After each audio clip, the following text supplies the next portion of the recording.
দ্বিতীয় শ্রেণীর প্রিয় শিক্ষার্থী সালদার স্যার ইউটিউব চ্যানেল থেকে তোমাদের সবাইকে স্বাগতম। আজকে তোমাদের জন্য আরও একটি নতুন ভিডিও নিয়ে এসেছি। গণিত মডেল প্রশ্ন সেট সহ ইতিপূর্বে আমি আরও 5টি সেট আমার ইউটিউব চ্যানেলে দিয়ে দিয়েছি। আজকের সেট নম্বর হচ্ছে 6, রায় ও মার্টিন প্রশ্ন বিচিত্রার 20 মার্কের একটি স্কুলের প্রশ্ন। আমি বিশ্লেষণ সহ সম্পূর্ণ সমাধান দেখাবো তোমাদের এই ভিডিওতে। কাজে তোমরা যারা এখনও আমার চ্যানেলটিকে সাবস্ক্রাইব করোনি তারা এখনই চ্যানেলটিকে সাবস্ক্রাইব করে বেল আইকনটি প্রেস করে দাও এরকম আরও অনেক ভিডিও পাওয়ার জন্য। তো তোমরা দেখতে পাচ্ছ রায় ও মার্টিন প্রশ্ন বিচিত্রার এই 6 নম্বর মডেল প্রশ্ন আমরা একটু বড় করে দেখছি। এটা সদর গভ হাই স্কুলে এসেছে এবং এই একই প্রশ্ন আর একটা সিউড়ি GSA প্রাথমিক বিদ্যালয়ে এসেছে। 1 নম্বরের প্রশ্ন তোমরা দেখতে পাচ্ছ 1, 2, 3, 4, 5 এভাবে করে টোটাল প্রশ্ন 12টি প্রশ্ন আছে।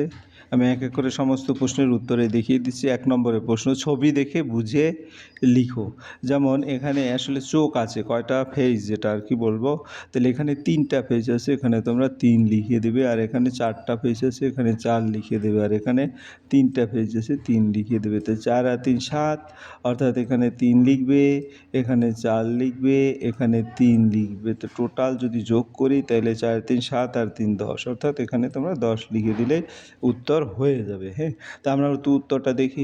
আসলে প্রথম দলে 3টি মুখ, দ্বিতীয় দলে 4টি মুখ, তৃতীয় দলে 3টি মুখ, টোটাল যদি যোগ করে দিই 10টি মুখ। ঠিক আছে, তাহলে 1 নম্বর হয়ে গেল। এরপরে আমরা 2 নম্বর দেখব। 2 নম্বরের প্রশ্ন, ছবি দেখে ফাঁকা ঘরে সঠিক সংখ্যা লেখো। তো এখানে আমরা যদি দেখতে পাই এখানে 22 আছে, 42 আছে, 31 আছে, 27 আছে, 39 আছে। সবচেয়ে বড় সংখ্যা হচ্ছে 42। তাহলে আমরা প্রথমে 42 লিখব। তারপরে হচ্ছে তোমার 39, তাহলে 39 এখানে লিখে দেবে।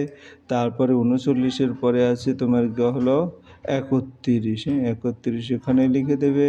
তারপরে হচ্ছে 27 এখানে লিখে দেবে। তারপরে 22, ঠিক আছে, এভাবে সুন্দর করে লিখে দেবে। যাই হোক, আমরা 2 নম্বরের উত্তরটা বড় থেকে ছোট যদি 42, 31, 27, 22, হ্যাঁ এলোমেলো করা আছে, কিন্তু তোমরা লিখবে 42, 39, 31, 27, 22 এভাবে। এরপরে চলে যাব 3 নম্বরের প্রশ্ন। এখানে একটা 2 টাকার কয়েন আছে, এখানে একটা 2 টাকার কয়েন আছে, এখানে একটা তোমার 1 টাকার কয়েন, 50 পয়সার কয়েন আছে। হ্যাঁ, তাহলে আমরা কি লিখব? 2 যোগ 2, আর এখানে 50 পয়সা, পয়সার ঘরে 50 লিখব। তাহলে 4 টাকা 50 পয়সা, ঠিক আছে, 4.50 টাকা এভাবে লিখে দেব। উত্তরটা আমরা দেখে নিই। ছবিতে কয়েন আছে, 2 টাকা যোগ 2 টাকা যোগ 1 টাকা। আসলে 1 টাকা যদি থাকে তাহলে 5 টাকা হবে, আর যদি 50 পয়সা থাকে তাহলে 4.50 টাকা। হ্যাঁ, তো কয়েনটা ক্লিয়ার না? তোমরা ক্লিয়ার হলে যদি 1 টাকার কয়েন হয় আর 50 পয়সার কয়েন হলে কিন্তু 4.5 টাকা হবে। ঠিক আছে, এরপরের প্রশ্ন, এটা 50 পয়সার কয়েনেই, তাহলে আমি যেভাবে উত্তর দিয়েছি আগে সেভাবে উত্তর কমপ্লিট করবে। অর্থাৎ আমি আবার যদি বলি এখানে 2 যোগ 2, হ্যাঁ 2 টাকার 2টি, আর এখানে 50 পয়সার 1টি, তাহলে 2 টাকা 2 টাকা 4 টাকা, 4.50 টাকা যদি পয়সাকে টাকা নিই। হ্যাঁ, এরপরে আমরা চলে যাব পরের প্রশ্ন, ফাঁকা ঘরে পূরণ করে সংখ্যায় লেখো।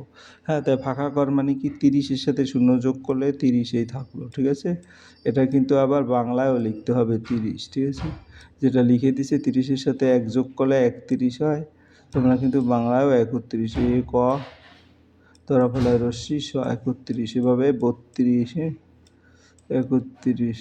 তাহলে এখানে যদি 2 যোগ করা হয় এটা হবে 32, এবং অঙ্কগুলি লিখে দিই, এটা হবে 33, এটা হবে 34, 35, সবগুলি কিন্তু আবার বানান করে বাংলায় লিখবে। 36, 37, 38, 39,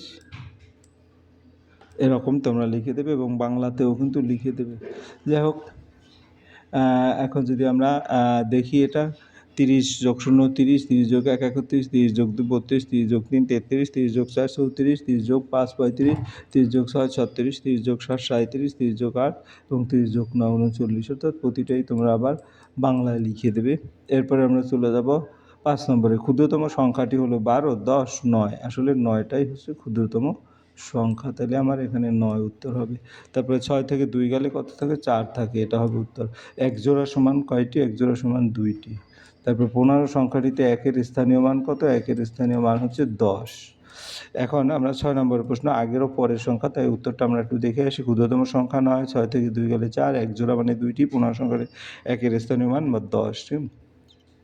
আমরা 6 নম্বর দেখব আগে ও পরের সংখ্যা লিখো। তো আগে কত আছে? 35 এবং 20। তা আমরা যদি দেখি 35-এর আগের সংখ্যা 34, 34 আর 35-এর পরের সংখ্যা 36, 20-র আগের সংখ্যা 19, 20-র পরের সংখ্যা 21, এভাবে উত্তর দিয়ে দেবে।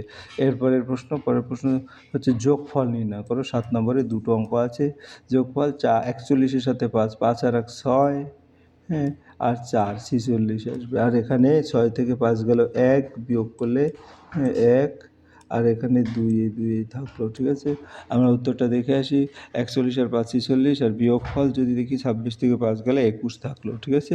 এরপরে আমরা চলে যাব 8 নম্বরের প্রশ্ন। 8 নম্বরে বাংলায় লেখা সংখ্যাগুলো ইংরেজিতে লেখো। 57 এবং 79, হ্যাঁ, ইংরেজিতে লিখতে বলতে 57, তোমরা এভাবে লিখে দেবে ইংরেজিতে। আর 89 মানে 89, ঠিক আছে?